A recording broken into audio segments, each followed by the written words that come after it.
Right, question 3 is about changes of state and the temperature that these changes occur. So we're given information about these 5 substances and their melting points and their boiling points. So first of all, let's just in our head get straight what melting point means. So when something melts, it's going from a solid to a liquid.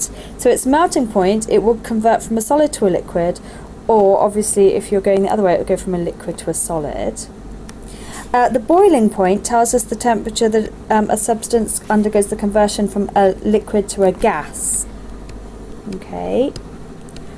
Or if it's been cooled down, it will go the other way. It keeps disappearing, I don't know why.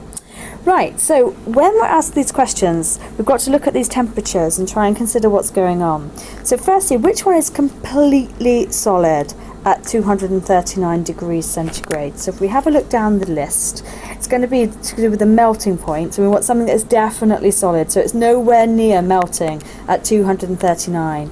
And if we look down, all of these will already have melted. Okay, so that one, that one, that one, and that one will already have melted. But S doesn't melt until 700 degrees. So it's definitely still going to be a solid at 239 degrees. Right, which one, when it's being cooled down, would start to become a solid at 100 degrees?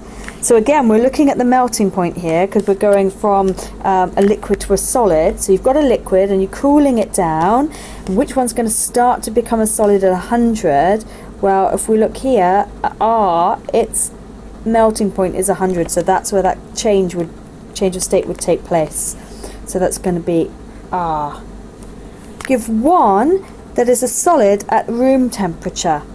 Okay, so room temperature, they're telling us, is 25 degrees, and we want something that's definitely going to be solid then. So if we look, okay, it can't be P because that's already melted to a liquid. It can't be Q, that would have melted at 0. Okay, T would have melted at 2 degrees, so we're left with a choice between R and S, and either of those is the correct answer. But remember, they've only asked you for one, so you should only really write one letter in. And then last of all, question D, which exists as 2 states at room temperature 25 degrees? So you're looking at something which is undergoing a state change at that temperature and could partially be at one state and partially be in another state. So if we look at all the temperatures that we've been given in the table, one of them there is 25 degrees, and that's the boiling point of T. And so what that means is at 25 degrees, some of T will be a liquid, and some of T will already have converted into a gas. And so that answer there should be T. Okay.